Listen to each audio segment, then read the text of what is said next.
important thing is getting some of these issues out on the table. What you just talked about, I think, is absolute critical importance. You talked about the full faith and credit of the United States. That's really what we're dealing with here. The chairman held up, beginning of your talk, about Moody's and Standard & Poor's, talking about the AAA rating of the United States. Japan was just downgraded to AA. What would a downgrade from AAA to AA, the United States credit rating, do to the interest rates and do to your budget projections?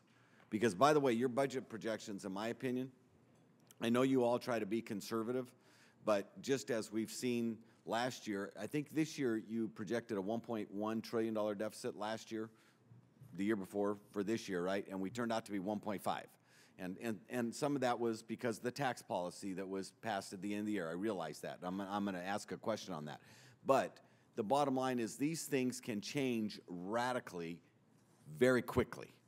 And this full faith and credit idea, this idea of if the bond raters downgrade our bonds, if the Fed is successful, and a lot of people think they're going to be successful in raising inflation because that's what they're trying to do right now with their monetary supply, is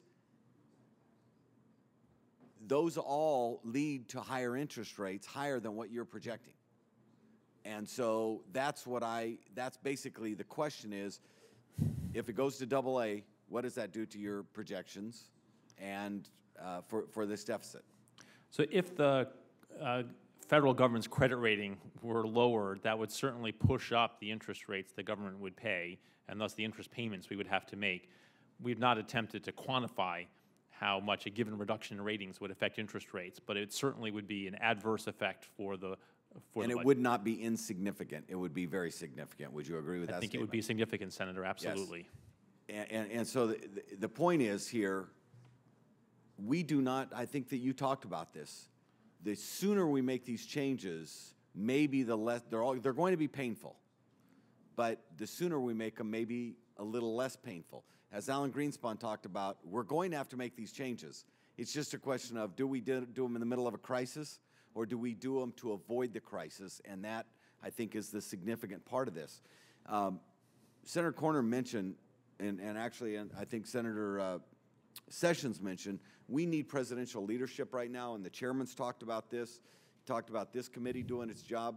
I could not agree more. The president needs to lead right now. These issues that we're talking about, and you've been around, you've seen this, Dr. Elmendorf, these cuts, it's much easier to get reelected by giving money away, okay? None of us want to make these tough political votes. But we have a Democrat president, a Republican House, and a Democrat Senate right now. In my opinion, if the president would lead, join the two parties together, we could do actually what's right for the American people. But it is up to him to lead. He is the president. He's the only one with the bully pulpit. Our little microphones here don't echo through the country. He had it on the State of the Union. I think he failed on the State of the Union personally, but he still has plenty of opportunity. We have the CR coming up. We have the debt ceiling coming up. There are other opportunities. He has his budget coming up. We have plenty of opportunities for the president to lead. And forget our party labels. This is about the future of our country. The debt that you're talking about, the interest on the debt, you've said that's unsustainable. It is. It's unsustainable. I mean, Dr. Elmendorf, the reason you got reappointed by Republicans and Democrats is because you do try to call, the fair shots. We don't always agree. There's always, and because what you do is unbelievably difficult to predict. But you play within the rules that you're given, and some of the rules aren't necessarily the best rules for making the most accurate predictions as well. But the bottom line is, I think all economists agree that our country is in serious trouble if we don't deal with this debt and deficit problem. $400 billion that the president talked about the other night, what percentage of that is of the debt that we're going to accumulate over the next 10 years based on your projections? Well, under the baseline projections, in which these various tax provisions expire and so on, we expect the government will accumulate about $7 trillion in debt over the next decade.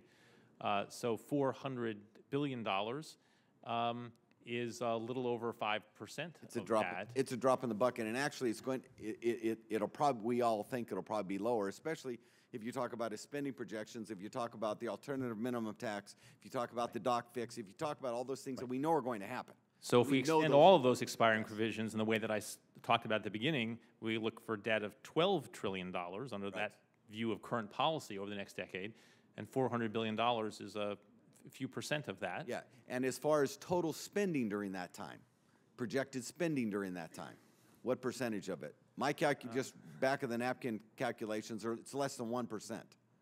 Yeah, So the president that's has right, basically said, okay, we're going to reduce spending by less than a penny out of every dollar. Okay, when this country, all economists say it's unsustainable. This country is literally headed for a financial crisis that we've maybe never seen. And for us to sit here, that's why it's so important for us, in my opinion, to join together as Republicans and Democrats with the president to tackle this problem. You know, Mr. Chairman, what you said with the budget, I'm willing to join whoever it is, but we have to make such difficult. These are going to be painful, politically painful is what I mean by painful, politically painful choices to make. I agree with Senator Wyden. We have to have the kind of tax policy because you can't just cut out your way out of this. You have to actually cut and grow. You have to do those at the same time. It's the only way you're going to solve this crisis, this financial crisis that could be looming on our country. So I know there was a lot in there. The only last thing I have is state pensions now. Moody's is talking about requiring the states to put their pension obligations on their books. Okay, now you talked about these stabilizing factors. What does that do potentially to, you know, this whole economic projections going off into the future? So we're actually in the process of completing an issue brief on state pensions, which we'll release very shortly, Senator. I think that's an important topic. The issue about the stabilization was mostly in the context of sort of year-to-year behavior of state budgets during a recession, an economic downturn, and a recovery.